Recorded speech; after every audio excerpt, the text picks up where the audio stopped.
Saya nak jawab hari ini, saya ada kuasa. Saya takkan bagi projek itu kepada mereka.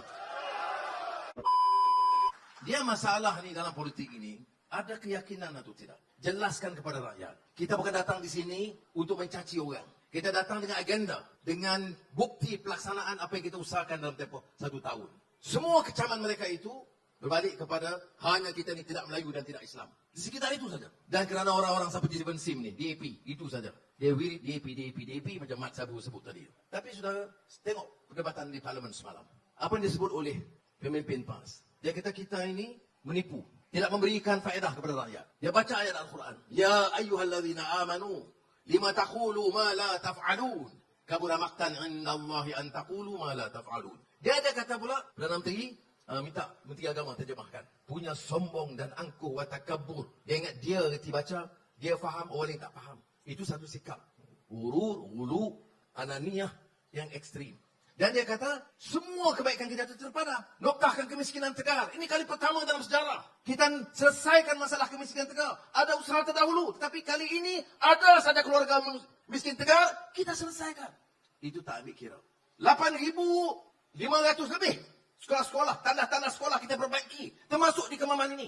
Dia tidak memberi bekas dan kesan. Turunkan judi daripada 22. Turun balik kepada 8. Tidak memberi kesan. Bagi mereka, kita ini zalim kerana tak bagi projek kepada wakil rakyat. Projek untuk rakyat tak penting bagi mereka. Yang penting melalui wakil rakyat. Saya nak jawab hari ini, saya ada kuasa. Saya takkan bagi projek itu kepada mereka.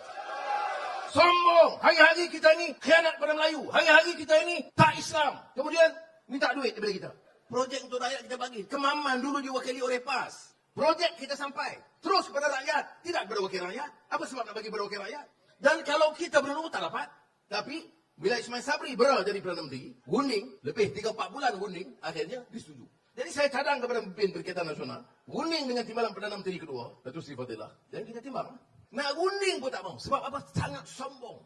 Ya. Orang sombong tak layak jadi wakil rakyat. Orang angkuh yang anggap dia saja tahu. Dia saja Islam. Ini juga sikap yang ditentang dalam Islam. Sebab itu saya tak kata mereka ni khawarij. Saya berkata, bibit-bibit khawarij dan takfiri telah mula meresap. Apa dia khawarij? Masa Sayyidina Ali bin Abi Thalib radhiyallahu an. Siapa Sayyidina Ali? Khalifah keempat. Anak saudara Rasulullah SAW. Dia anggap orang yang tingkat ilmunya itu, yang menganggap ilmu itu sebagai lazzatul ma'rifah. Lazat dan tahap ilmu yang tinggi. Tetapi orang khawarij kata, dia ini tidak cukup Islam. Maka dia dibunuh. Bukan oleh orang kafir. Bukan oleh orang Yahudi atau Kristian. Oleh orang Islam yang ekstrim. Yang anggap dia lebih Islam daripada Sayyidina Ali bin Abi Thalib radhiyallahu an.